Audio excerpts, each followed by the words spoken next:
Bismillahirrahmanirrahim. Assalamualaikum warahmatullahi wabarakatuh. Saya Rehan Andal Farizi, moderator dari kelompok 1 akan mandu jalannya presentasi kali ini. Anggota kelompok kami yang pertama saya sendiri, Rehan Andal Farizi. Yang kedua ada Sylvia Nur Yunasari. Yang ketiga ada Yani Zainul Fatihah. Tema presentasi kali ini adalah yang pertama definisi ulumul Al-Quran, yang kedua ruang lingkup ulumul Al-Quran, yang ketiga peranan ulumul Al-Quran. Materi yang pertama adalah definisi ulumul Al-Quran. Ulumul Al-Quran berasal dari bahasa Arab, jamak dari ilmu yang berarti faham atau al-fahmu wal idzarah, faham dan menguasai.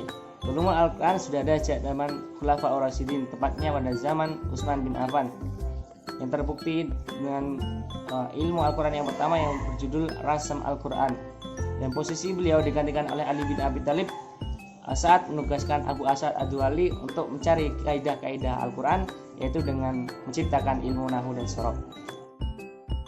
Bismillahirrahmanirrahim. Saya Sylvia Nur Yunasari. Di sini saya akan melanjutkan materi kelompok 1 mengenai ruang lingkup Al-Quran. Menurut Hasbi Ashidik, ruang lingkup Al-Quran itu dibagi menjadi 6 bagian. Yang pertama itu ada persoalan nuzul Quran, yang artinya persoalan proses turunnya Al-Quran, yang dimana membahas mengenai waktu dan tempat turunnya Al-Quran, sejarah turunnya Al-Quran, tanda-tanda turunnya Al-Quran.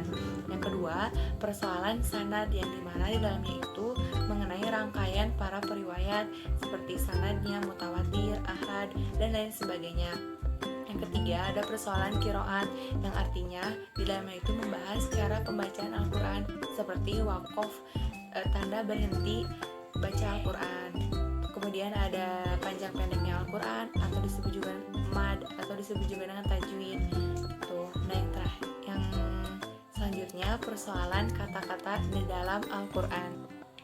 Persoalan kata-kata Al-Quran ini di dalamnya mengenai kata-kata Al-Quran yang asing atau gharib, kata-kata Al-Quran yang berubah harokat akhirnya atau disebut juga dengan murob, kata-kata Al-Quran yang mempunyai makna serupa atau homonim. Ada juga padanan kata-kata Al-Quran, yaitu disebut dengan sinonim, isti'arah, dan yang terakhir penyerupaan atau tashbih.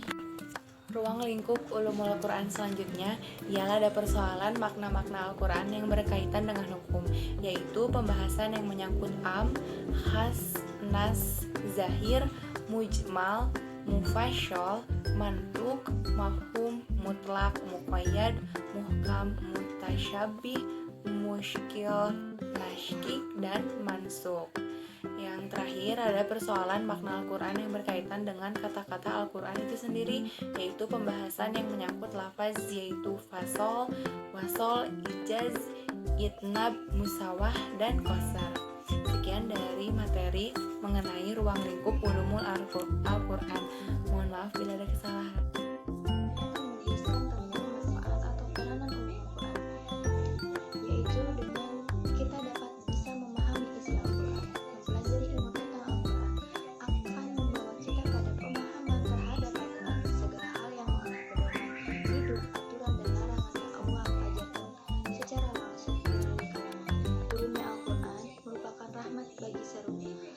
Sekalian alam menjadi dasar kehidupan manusia di bumi ini yang hanya bersifat sementara.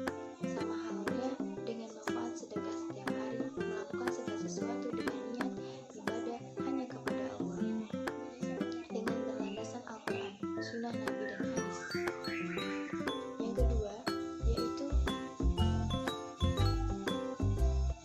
seseorang yang berniat menafsirkan Al-Quran harus menguasai Al-Quran itu. Kenapa? Merupakan syarat utama yang wajib dilakukan. Berbagai hal tersebut perlu dilakukan agar terhindar salah tafsir akan makna manusia yang keempat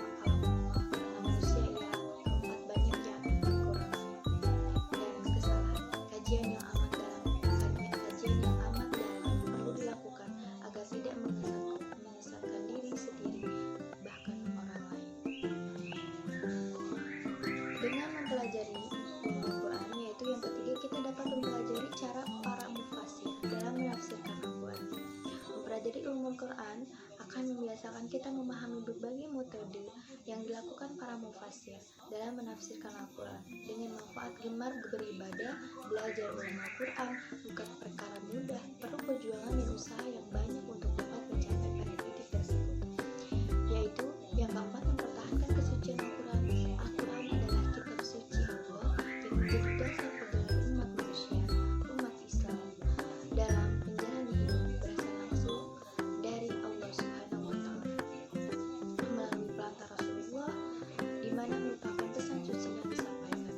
Mempelajarinya akan mampu mempertahankan kesucian dan keaslian makna ayat yang terkandung di dalamnya agar tidak rusak oleh orang-orang yang tidak bertanggung jawab misalnya. Misalnya kita membawa sebuah novel dan hafal betul apa yang terdapat di dalam ceritanya, plot atau tokoh, tempat, dan kisah akhirnya.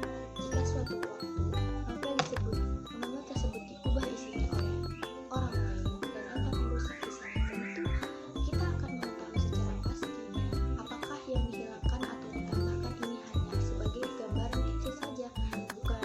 Al-Quran tentu membutuhkan pemahaman mendalam. Ibaratkan kita tidak akan tahu apakah Al-Quran dirubah jika bahkan kita tidak tahu isi kandungan di dalamnya kalau kita tidak mempelajarinya gitu. Yang kelima, kita mencegah kesalahan dalam menafsirkan Al-Quran. Seseorang yang telah menghafal isi Al-Quran tentu akan jujur mendalami secara lebih lanjut memahami makna di dalamnya. Hal ini akan mencegah terjadinya kesalahan dalam menafsirkan Al-Quran. Berbagai manfaat menjalani ilmu Quran, mempelajari ilmu Quran.